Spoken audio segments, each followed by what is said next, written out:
Bakit ayaw mong tumangkad ang manok mo? Bakit, yun na, uso ngayon, matatangkad ang manok. Pero ikaw, you kept it to yourself. Gusto ko, yung itsura ng manok ko nung araw hanggang ngayon, ganun pa rin. Anong rason? Okay. Okay. Yung mga legends sa Amerika na napuntahan ko. Unang-una, si Billy Rubon.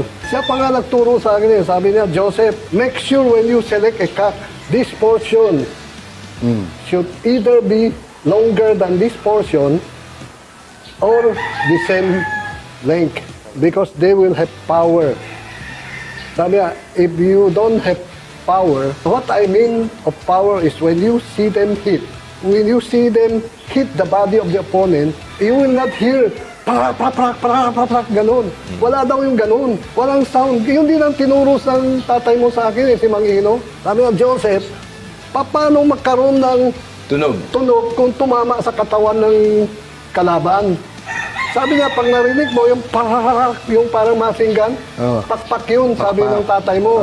Ganon din ang sabi ni Billy.